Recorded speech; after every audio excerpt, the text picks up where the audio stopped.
Today's podcast is sponsored by NaturalBossNH.com and New Hampshire Vape Gallery. More on that later. Let's get into episode 44 of Talking with Topher.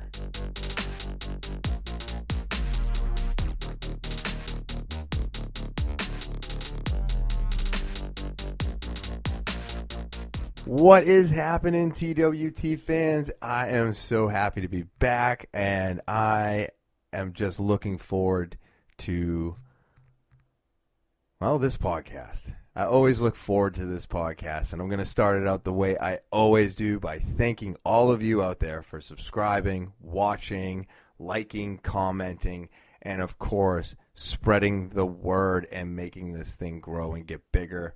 I need all the help I can get, so thank you very much for all your support that I get from you. I really do appreciate it week after week. If you're new to the show, remember to subscribe, hit those like buttons if you enjoy the video, leave your comments, and tell your friends. Pass this thing around. That's how it gets bigger. I need your help to do that, so go ahead and spread that word, hit those subscribe buttons, and let's keep this thing going. You can also follow me on TikTok, Instagram, Snapchat, Twitter, and Facebook. So go to any one of those social media platforms, hit the follow, and you'll see content popping up day after day. If you or someone you know has a story that needs to be heard, maybe you started something new, maybe there's just a goal that you're trying to reach, maybe you just want to talk. That's what this is all about, right? Talking. So send your email over to talkingwithtopher@gmail.com. That's TALKIN with Topher@gmail.com. And we can talk about it. Make sure you put whatever you wanted to talk about in the subject line, making it easier for me to find in the email so it doesn't get lost with all the junk and the ads. Looking forward to that. One day, I'm sure it will pick up. But until then, that's where you send it. That's the official email. That's TALKIN with Topher@gmail.com. And I always look forward to starting up new conversations. And that's it, ladies and gentlemen. I got through the housework fast today. I'm trying not to drag things out as much as I once was. Trying to be better at this. Trying to keep a consistent pace in my speech. No more gapping, gasping, hesitating. I'm just trying to do this better. Still doesn't help with certain things in life, like, well, Thursday, for example, right? So my podcast is uploaded on Thursday. I'm recording it. Today is Monday, February 1st. Holy crap. Yep. It's February 1st. It's about 2 o'clock in the afternoon. We're all getting prepared for snow, and that's going to go all the way until Tuesday morning, so it's going to be real fun. And, you know, it's going to be shoveling tonight, shoveling tomorrow, and then shoveling tomorrow night. I know it. That's usually the way these work out for me. Still got to go to work and do stuff. We'll see how bad it gets, depending on roads and stuff like that will be determine whether or not I go and open up the vape shop tomorrow. We will see what happens. By Thursday, we will already have known what's happening, so it's really weird to talk about what's going on today, even though this is coming out in the middle of the week. So all of this is already passed, but it's affecting me today. So it's kind of funny. It's a little weird to work with. But yeah, so I edited my podcast last Wednesday, uploaded it Thursday morning. Thursday morning, I go to PMA Plaistow, New Hampshire, and I work with Rick and everybody in his school. And I got there, and it was great, as it always is. We're having a lot of fun. We're talking. We're getting into the lessons. And he picks me as the Uki doll. The professor usually picks one person at the beginning of class, and they work with them to show the moves that we're going to be working on. And so he picked me to be the Uki doll. And that's fine. I'm used to that. It's not a big deal. Actually, I do prefer it because then you can, when the professor is telling you, this is the move we're doing, and then this is how you're supposed to be doing it. When they're doing it and demonstrating it, obviously they've done it for a long time, so they know how to do it. That's a given. But you can actually feel what they're saying. So like when they're saying you got to grab up high on the collar, you feel that. His hand is in your collar, he's gripping it, he's throwing his hip into your hip and showing you the motion of the toss or the pressure that you're supposed to be giving. Like if a move takes you to a spot where you have to like physically sit on someone's chest, they're sitting on you and they're showing the class, this is what we do, but you're feeling it. So I prefer to be the Uki doll because then it makes it a little bit easier for me to understand how much pressure or I should have, right? And it really helps out. So I'm the Uki doll. We're doing escaping from side control and stuff like that. So he's having me take his side, and then he's bridging, and then he went to go for the sunrise, we call it, and he was showing the class that you want to feed your elbow through before your hand. And then he goes, because this will happen. And he looks at me and he goes, okay, do it. And I was like, oh my God, what am I doing? Literally, that deer in headlights came back. I had no idea where I was supposed to push his arm, how I was supposed to key lock it, because I feel like I'm dyslexic and I have dyslexic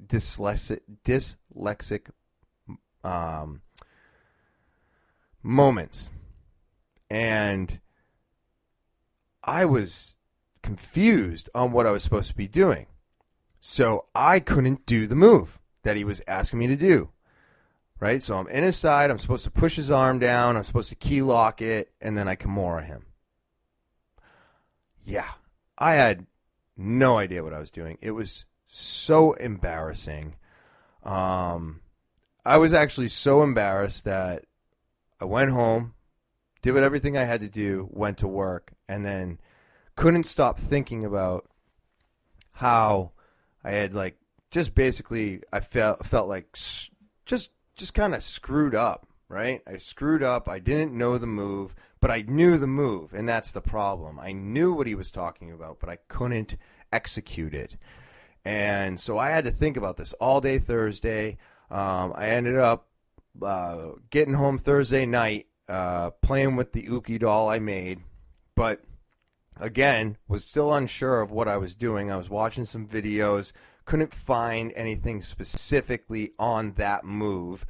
And one of the guys in the class showed me the move.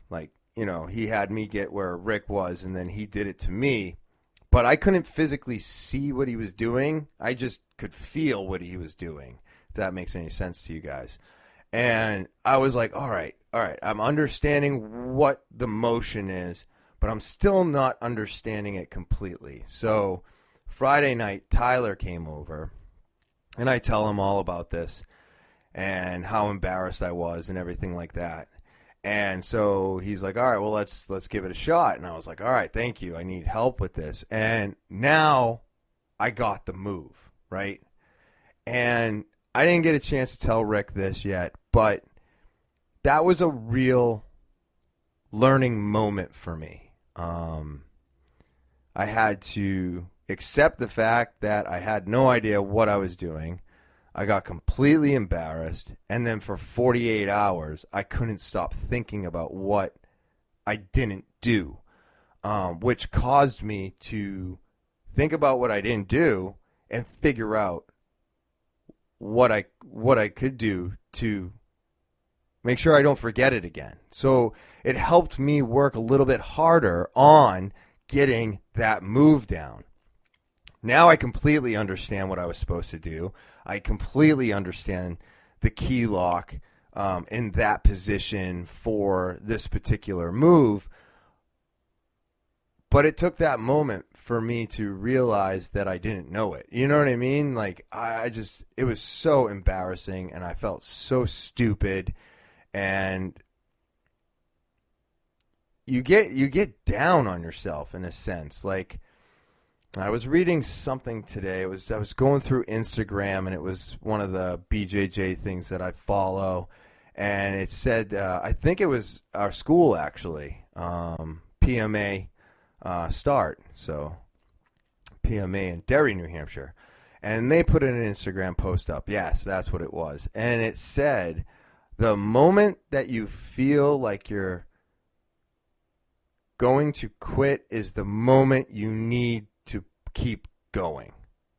So like, and I've gotten like that a whole bunch of times in this. I guess you could say it's not really a career because I'm not, but I do it every week religiously every year for the last 6 years. So I've put in a lot of hard work, and I will have to tell you, not all of those moments are good. They've come with a lot of fucking crap. Oh, I'm past that 10-minute mark. Fuck it. But yeah, so you just run into these things where you get to a point where you don't feel like you're progressing, and then you have to push yourself through that. And I felt that way. I got that way really, really, really, really hard. I felt disappointed in myself.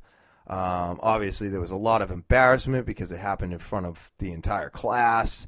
I just got my purple belt, so that makes me feel down on myself. It's like, obviously, I didn't deserve this thing because I couldn't even do this. And it's like a simple, basic move, but I never use it in my game. So it's not something I've retained. So what I did is I figured it out with Tyler, and now I understand and I know it. So if he was to ask me again, I could just pull it off. It wouldn't be an issue.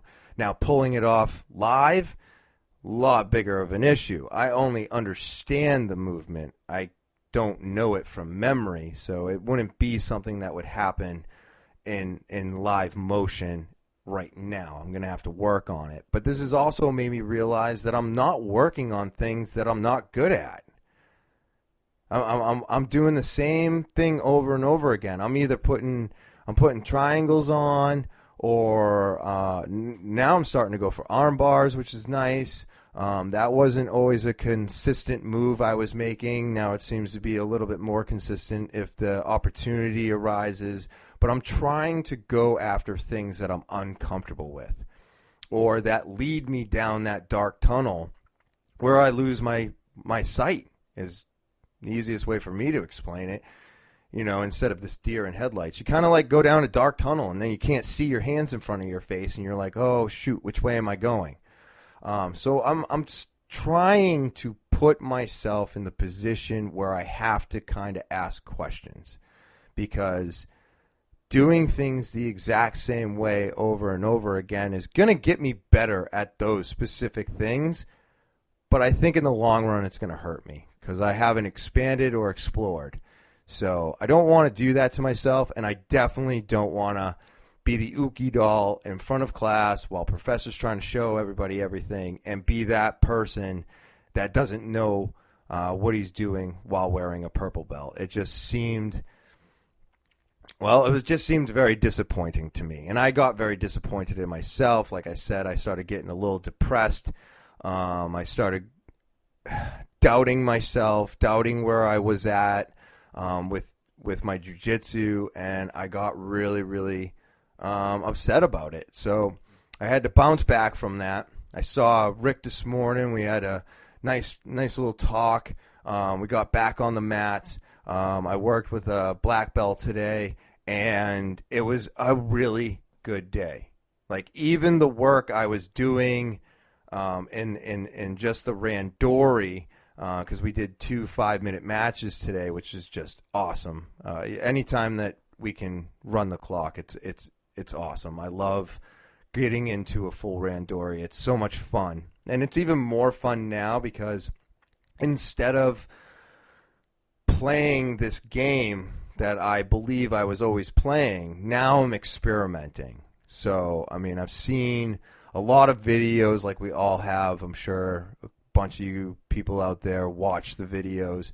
And I just started experimenting today. And there was a few times where I wasn't sure of where I was exactly going, but the control over the ankles and then reaching up and moving to the head and just establishing specific positions today was awesome.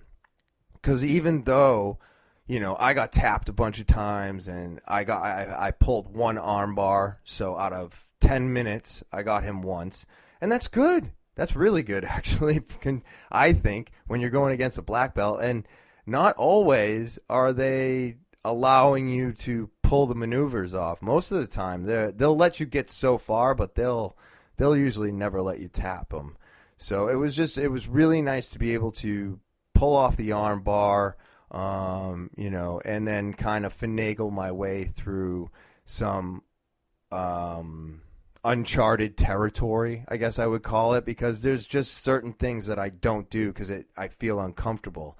And also on that Thursday, we were rolling, and probably, you know, I'm in the middle of going against somebody else, and I was in top position. And this is important because, well, I got in top position, and I wasn't comfortable being there, so I pulled guard. And I put myself in the bottom, and I gave them the top position. And boy, oh boy, did I have to hear about that. I was like, oh no. And it's not something I thought of. And even Professor Rick said, you obviously feel comfortable in that position. Otherwise, you would not have gone to it. And I think that's a good thing to think of every day, because every day we have stuff going on. I've got a ton of stuff going on, but I do pretty much the same stuff every day, and it's a routine. It's, you know, the same day to day, week to week, whatever it is, and you know, I was doing that in jiu-jitsu. If I felt comfortable on my back or if I felt comfortable here, I would lead the fight that way to where I'm comfortable. But being comfortable doesn't always mean you have the upper hand.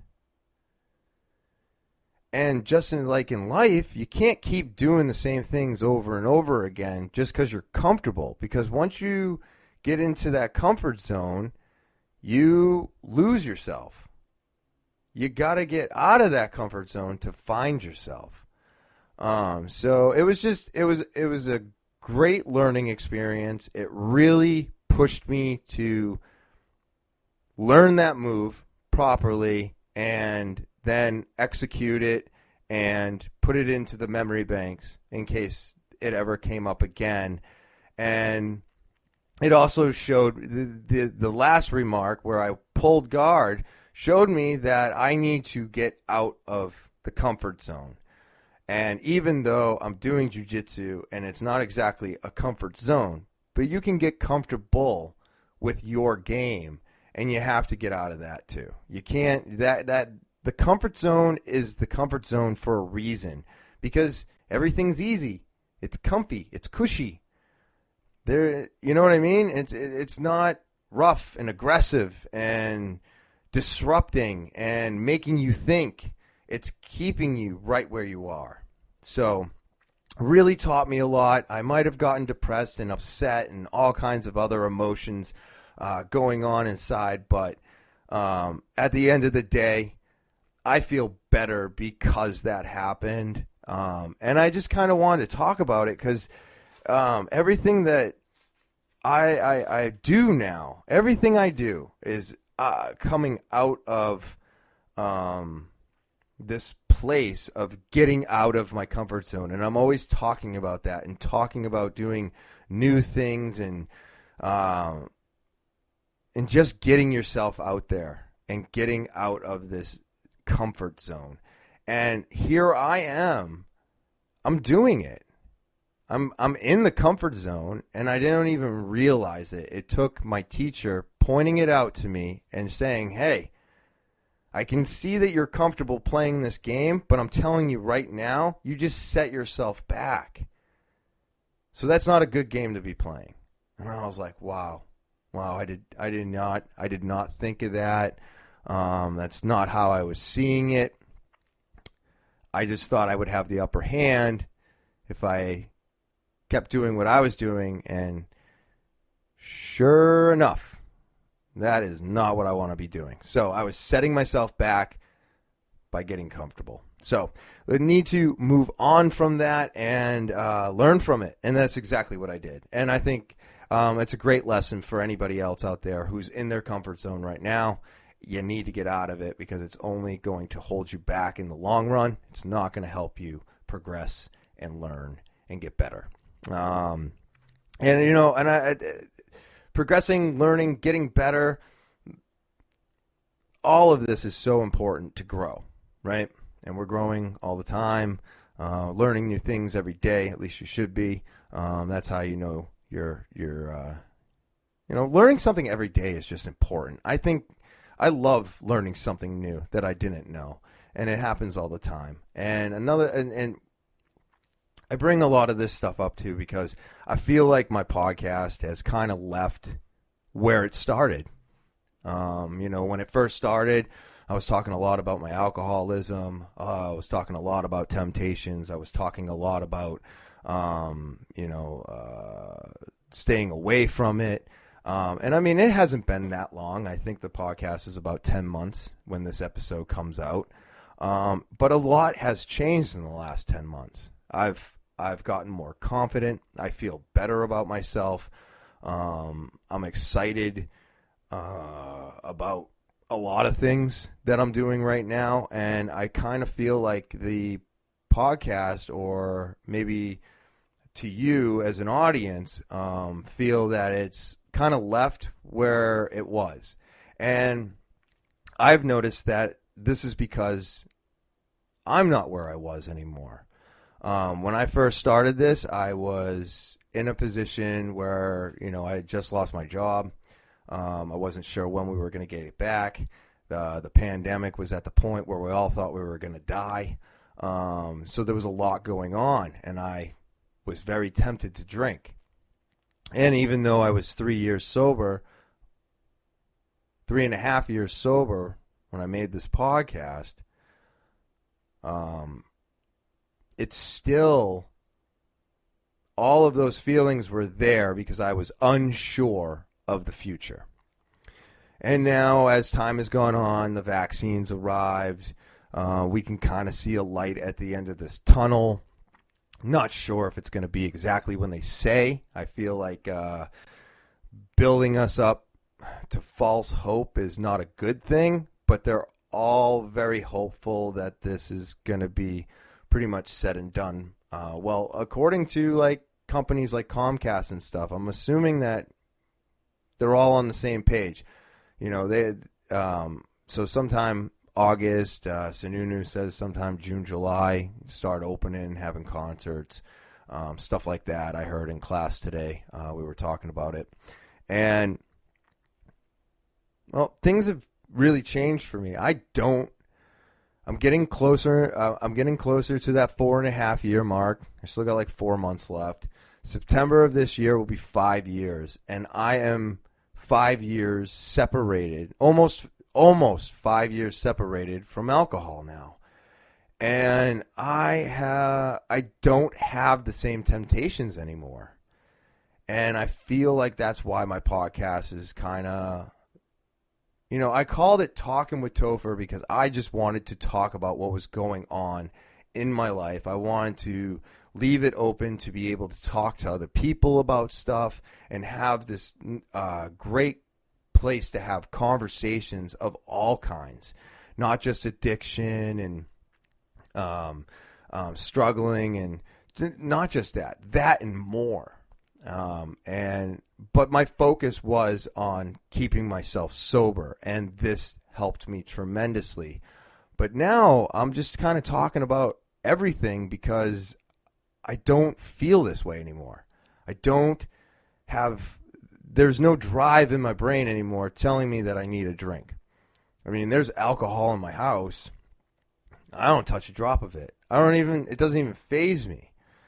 And I know it's there. Also, I mean, if I really wanted to, I have that nip that I'm still hanging on to it. It's not going anywhere. You know what I mean? That thing's going to be with me all the way up until the end. That little thing will stay right there to let me know that I don't have to go anywhere to get it. I can do it right here at home. And then when I go to the store, I buy my wife alcohol, and when I go out for the holidays, and I do talk about the temptations and the struggles with it because I've had them. I've had them a lot over the course of my years, but I just felt like everything was kind of tail spinning because I'm not sticking to what I felt I was supposed to be sticking to. And I don't know if that's true either. I mean, this podcast is supposed to be just a place for me to get my thoughts out, right? And hopefully help other people in the process. So I don't want to lose that focus. I still feel like that is important. But I wanted everybody out there to understand that, yeah, I still got stories. I could still do some stories. I haven't been doing those lately. A lot of people have said that the stories are really, poorly told, but they're good stories, which is fine. I think that's a good rating because I can't lie to them. They're definitely poorly told. Even this story is poorly told, but they said they were good stories, and that's something that they could work with. My friend Tyler likes to listen to my stories because even though his road didn't get as dark as mine, he's like, wow, I'm glad it didn't get there.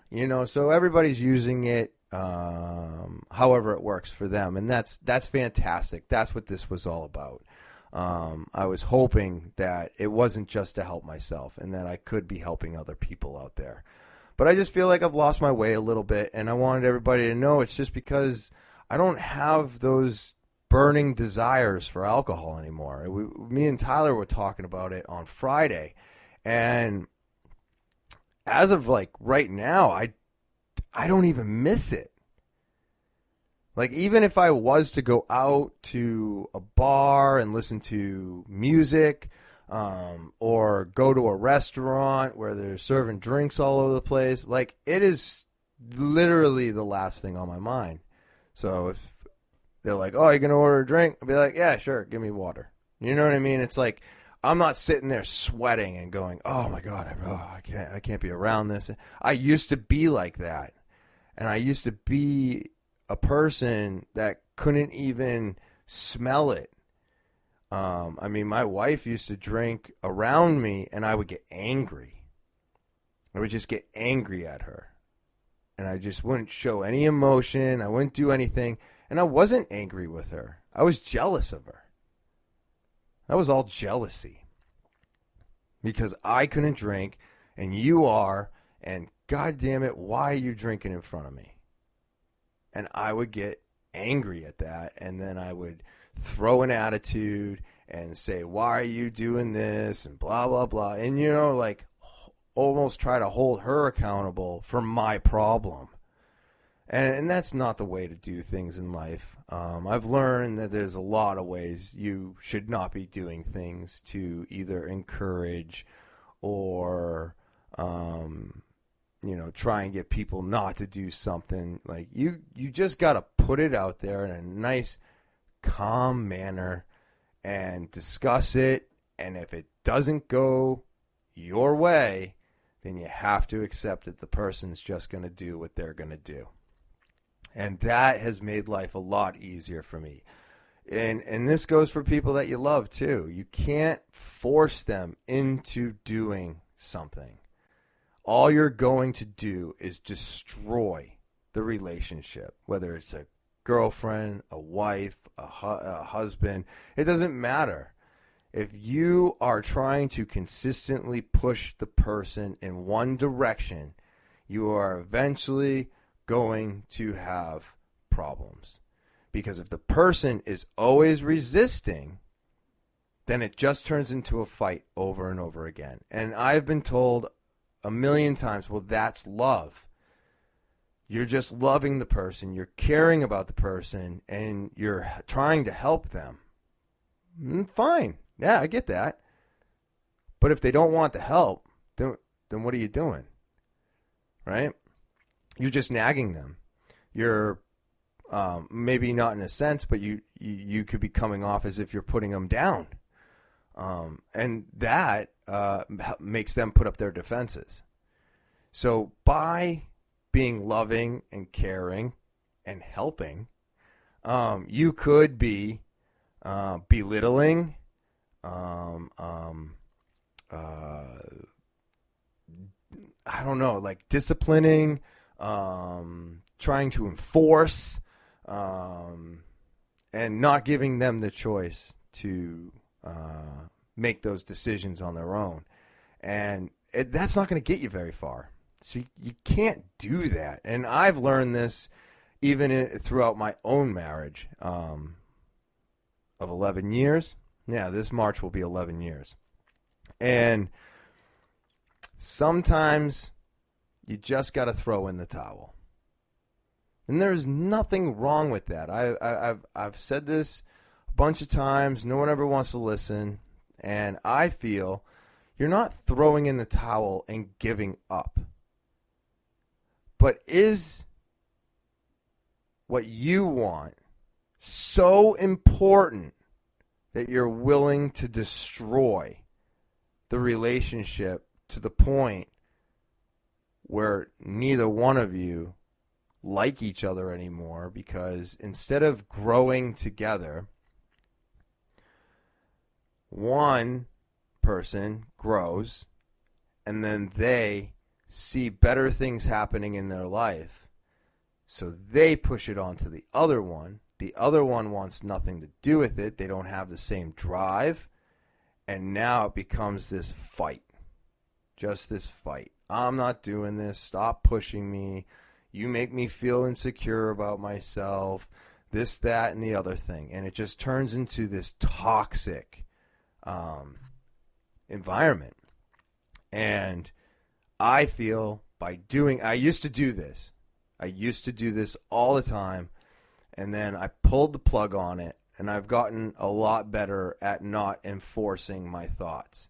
I have been able to prove my points from time to time, shed a little light on the fact that what I was doing was correct.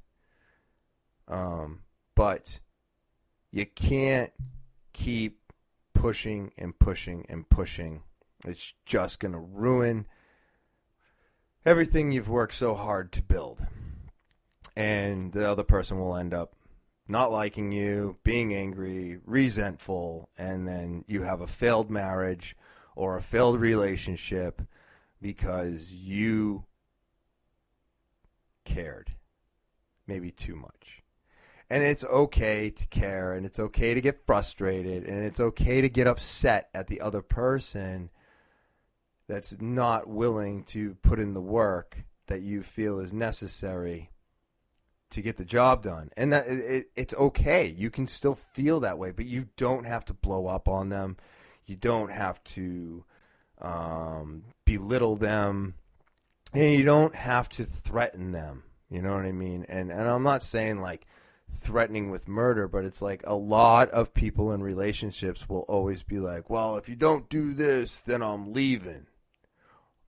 You can't go down any of those roads. So I learned a long time ago to let go. I had to let go. As much as you care about the person, as much as you want that person to be by your side always, and all you're doing is caring about health and their longevity, they're not seeing it that way. And that's okay. That's what I've learned. It is okay. I used to, in the past, let it deter me. Now, I don't let it deter me anymore. I do what I need to do. And I'm going to keep doing what I need to do. And I'm only going to make suggestions. And I'll invite, join me. You know what I mean? And if it happens, fantastic. If it doesn't, it's not the end of the world. And I'm not going to love the person any less. And you shouldn't either. This goes for everybody out there in relationships and marriages. If you are the person enforcing specific things, take a step back and see what that's doing to your relationship. You know, it may not be very good. And it took me a while to figure this out. You know, when I started to see closed off communication, less interaction, just all kinds of less. You start to see the person pull away. They're going to bed before you. They're not saying goodnight. They're not telling you how their day was. All of this is indications that the relationship is dwindling and the friendship is breaking. From my perspective, this is what I see. And I was like, oh God, why is this happening? So I would have to confront and figure out and be like, what is going on? Why are we not doing this? Why are we not talking? Why are we having these problems? And it turned out because I kept pushing. And I felt I was making it uncomfortable. And when you do that to somebody, it doesn't always have a positive reaction. So keep these things in mind always, even with your loved ones. It's not always going to be a helpful thing, and we need to help each other grow. You need to help the person in your life that you care about the most. You want them to better themselves, but you don't want to lose the relationship, and you don't want to cause them any discomfort at the same time. So it doesn't always work, So I feel like the inviting, more respectable way to do it is to offer it up, basically hand them the ball, and then see how it comes back at you. Sometimes you get surprised, and sometimes you don't. naturalbossnh.com. That's naturalbossnh.com. You got to go to this website and get one of my favorite hand sanitizers. I use this after every store I go into, every gas station I stop at. I always wash my hands with Natural Boss hand sanitizer. It's amazing. It smells great. Doesn't leave your hands feeling sticky. There's no added chemicals. Everything's organic, and it just destroys the competition. They've also come out with some wonderful Valentine's gift sets. That's right. Are you looking for a gift set for that loved one this Valentine's Day? Well, I've got the place to get yours. And they have got 4 of them to choose from. I love this. They're going to do a personal message. They're going to do some gift wrapping. You're going to get 2 chocolate truffles and 1 strawberry truffle. All right? And then each kit is broken down. So you have a Be Mine that has 2 lip balms, 1 of each blend, and a hand sanitizer. Then you've got the Man of My Dreams. Includes 2 beard oils, 1 of each blend. And then you've got I Love You So. Includes 1 foot and body soak. And then you've got the XOXO, which includes the herbal salve.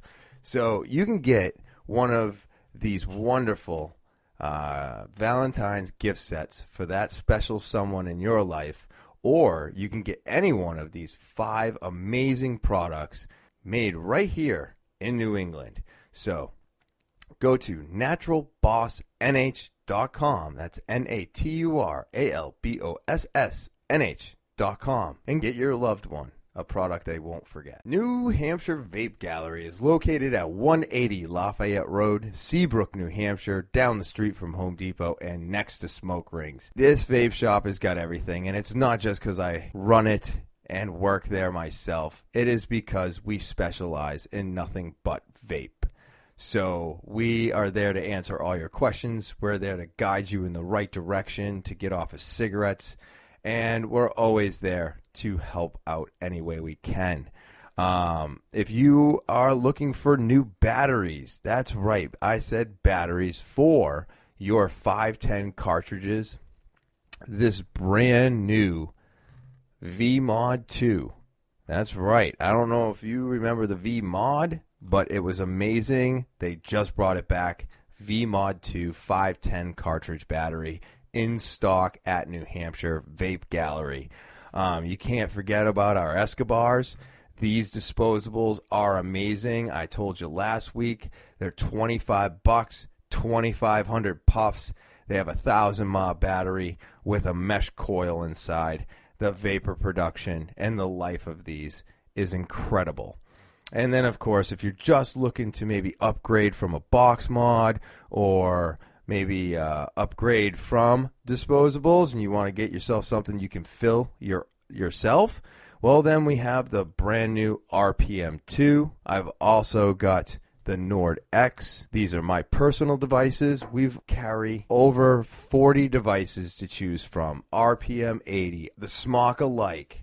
The Nord 4 just came out with adjustable airflow. So we have got many of these devices to choose from.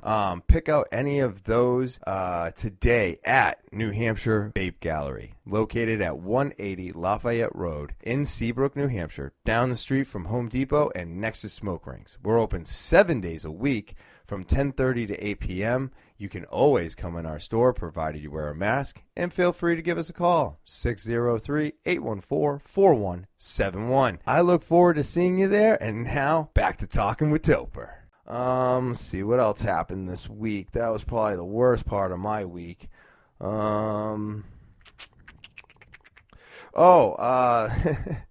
was funny. So last episode, I was talking about a customer that came in who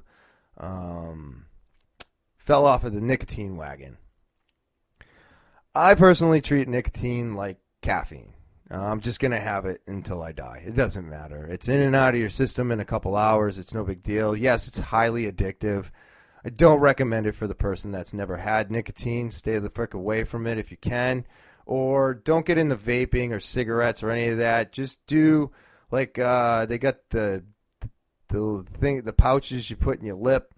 They got all kinds of shit out there now. They got toothpicks, they got gum, they got lozenges. So if you really want to get into nicotine, stay away from the vaping and the cigarettes, especially if you've never done it in your life. I think you're an absolute moron for getting started. Because there's just so many different ways to get it now, and I feel like vaping is a great way to get off of cigarettes, but it's turned into too much of a popular thing, so now people are just doing it to be popular. But if you've never smoked cigarettes before and you're vaping, I just think that's so stupid. It's just so stupid. Get lozenges, get pouches, get toothpicks, get something else. I mean, there's so many better ways to get nicotine into your system. I'm just addicted to the physical habit of putting something in my mouth because I've smoked since I was fucking 9 years old.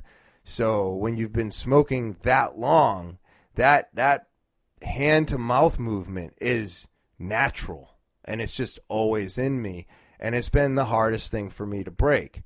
But I really enjoy vaping, and it's a lot less dangerous than smoking cigarettes. So I feel a lot better about it, but do I need to give up that too? Yeah, I do. I need to be moving on to some pouches or some lozenges or some toothpicks and doing something better. But where was I going with that? Oh, no. Oh, yeah, last episode. That's right. Nicotine is going to be one of the hardest drugs to quit cold turkey. I don't care what anybody says. I've tried cold turkey 100 times. It finally worked for me because of vaping, because I could do what I was used to and get and still get my nicotine, still get all of that, and I was still feeling like I was smoking, so that made it easier for me. But I've tried cold turkey 3-4 times, and they all failed.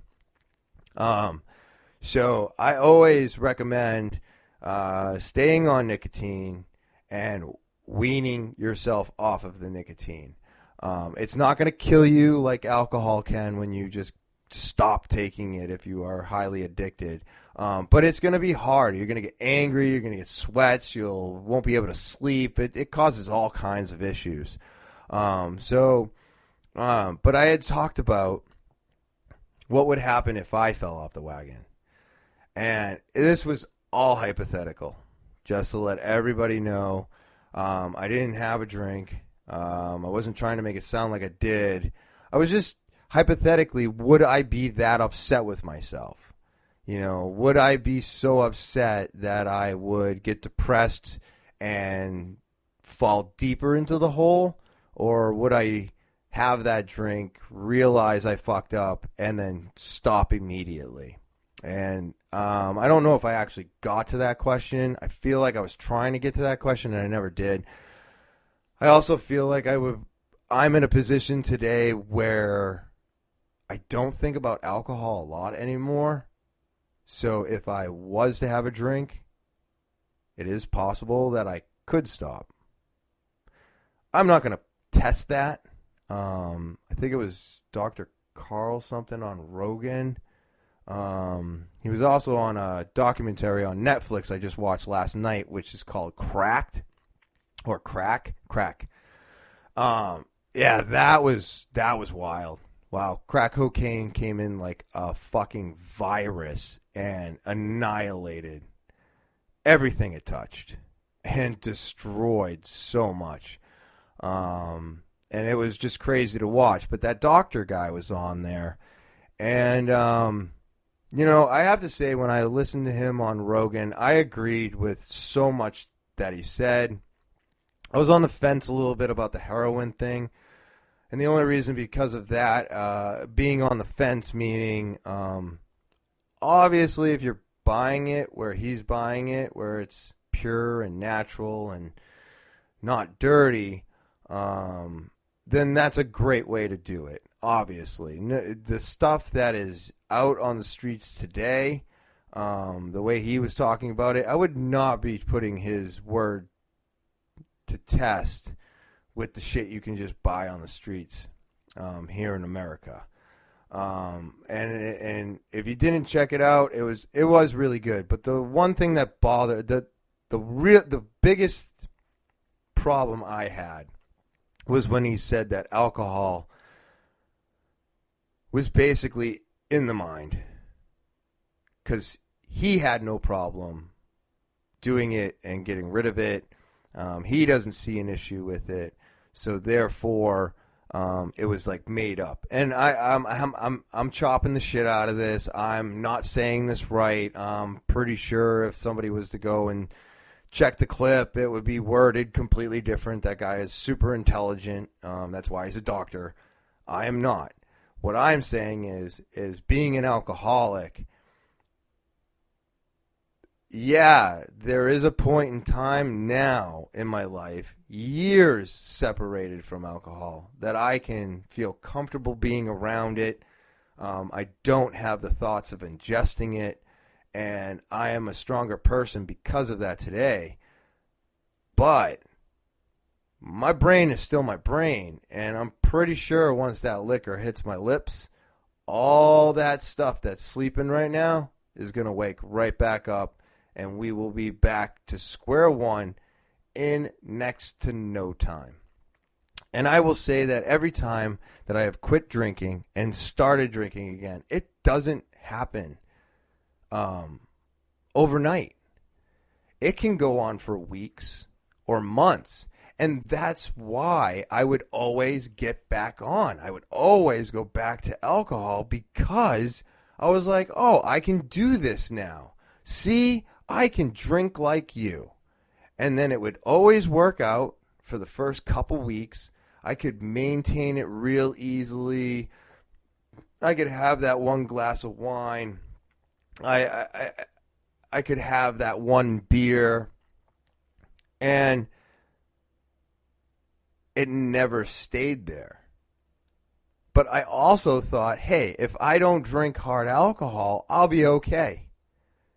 So there was a time where I started drinking again, but I started on wine. And all of a sudden, I'm drinking wine. And I'm like, oh, this is great. I get a 750 bottle, a 750 milliliter bottle, and that would last me 2 nights. Well, by the end of the month,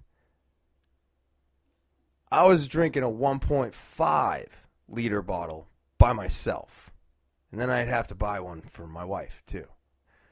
So we were drinking 2 of those in one night, and sometimes more. And then it increased from there. Then it went, and it always goes right back to where I left off, which is with hard alcohol.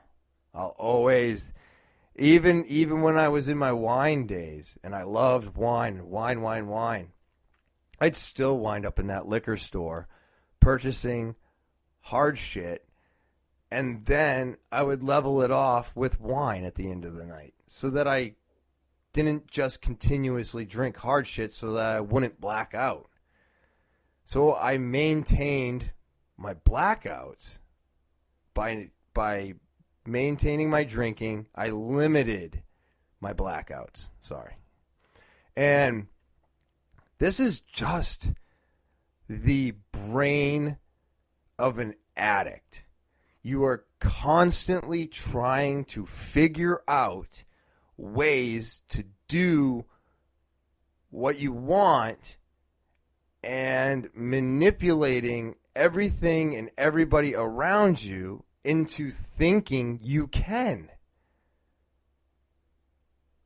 So even though I agreed with so much that he said on that podcast, when he said it was made up, not real, and I just don't believe that because I live it. If I didn't live it, I'd probably believe him. I'd be like, oh yeah, that's made up, that's stupid. But I literally live it.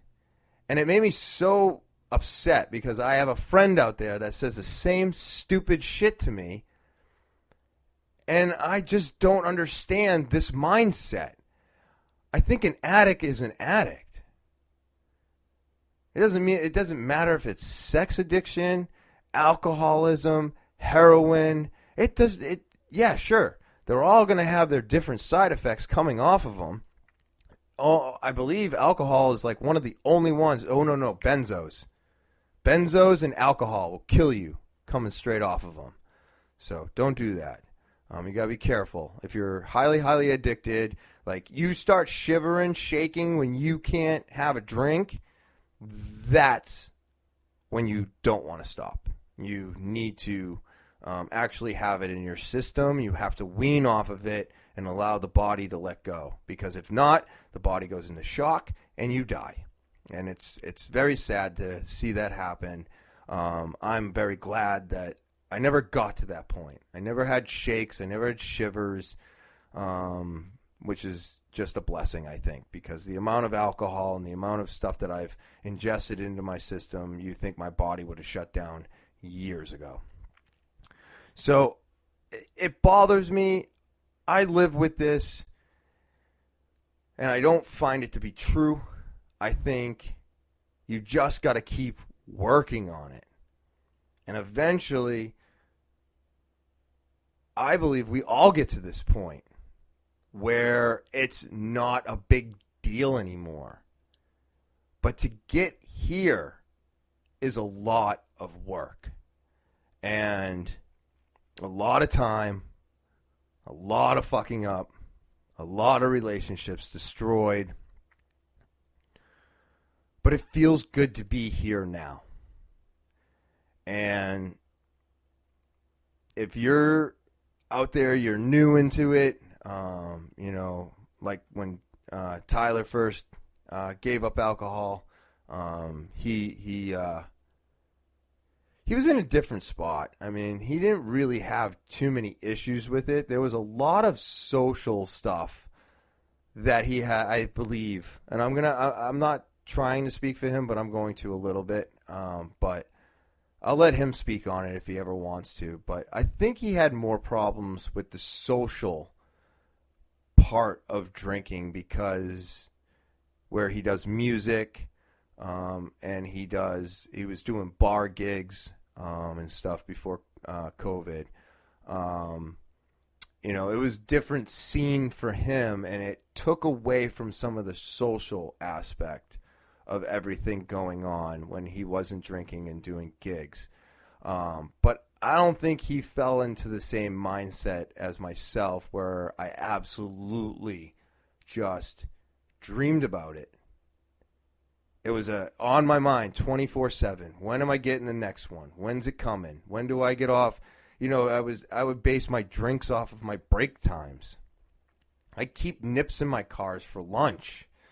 It's just stupid shit like that, and I don't think that goes away. Maybe it will. Maybe it does fade over time, but I don't think I've had enough time to say that it's forgotten.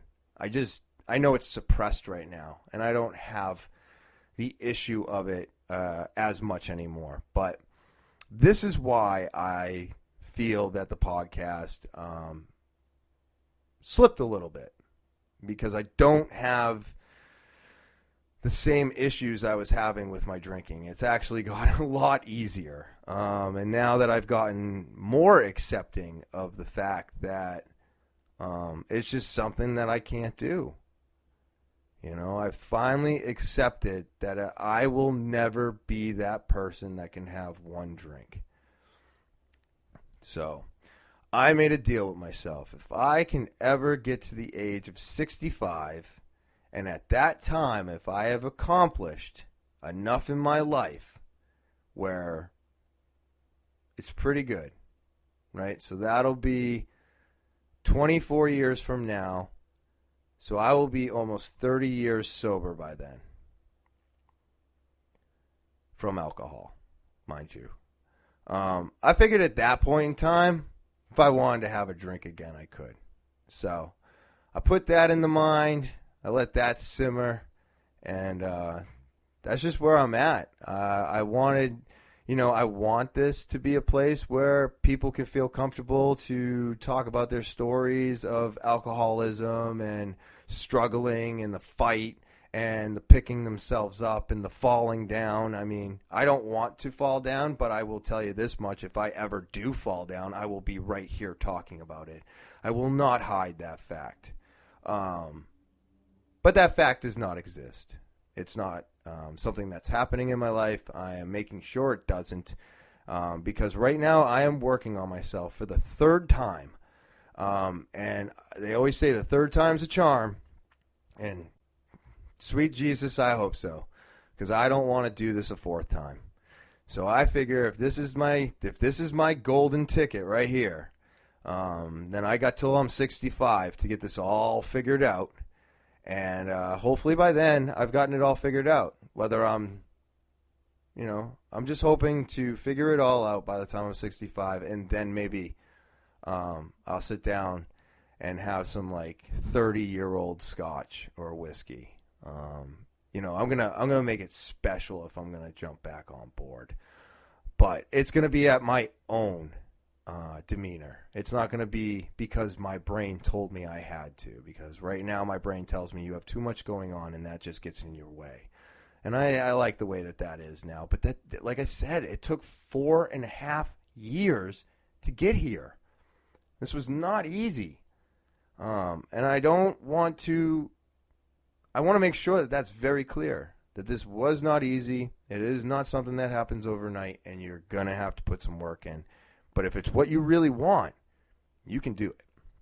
Any of us can. I really do believe that. Whatever you want to do, you put your mind to it, you can get it done. But it's not going to get done overnight, and it's not going to take little effort. It's going to be a lot of effort, a lot of work, and a lot of time. So make sure if it's what you want, you're willing to invest all of that into it. But that was it.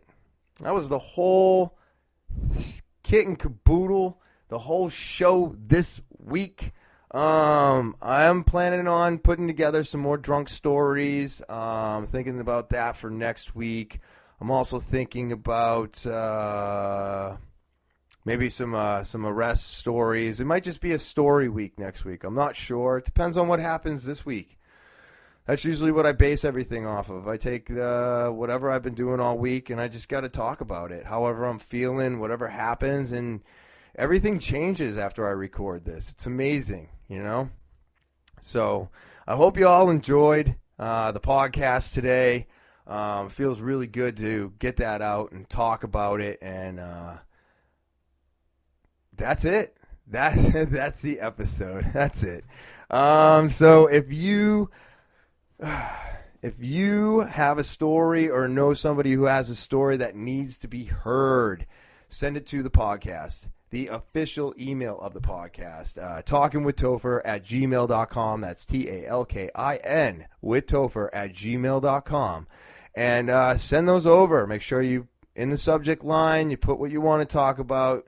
And then just let me know somewhere throughout the read if you want the shout out or not. Okay. Now we got, you can follow me on social media. Yeah. So Facebook, Instagram, TikTok, Twitter, and Snapchat. Go to any one of those platforms or all of them. Hit the follow button. You can DM me, but I don't get notifications on that stuff, so it takes a little bit longer to go through those. But it is also another way to hit me up. And of course, don't forget to subscribe. That's right. Don't forget to subscribe. Set those alarms so that you know as soon as the new podcast is uploaded. Hit the thumbs up if you enjoyed the videos, and spread this thing around. I'm still trying to get to 100 subscribers, and as soon as I do, I'm going to tell one of my most exciting stories, actually my most exciting story, but I need your help to do that. And as we get closer to 100, I don't want to go back on my word, so I have thought about it, and I'm going to stick to it. 100 subscribers, you will get my 2007 story. So help me spread this thing, make it bigger. I appreciate it. I appreciate all of you for subscribing, watching, and viewing. Keep those likes coming. Keep those comments coming. And as always, I hope everybody has a great day, great rest of your week, and enjoy the weekend. And I'll talk to you later.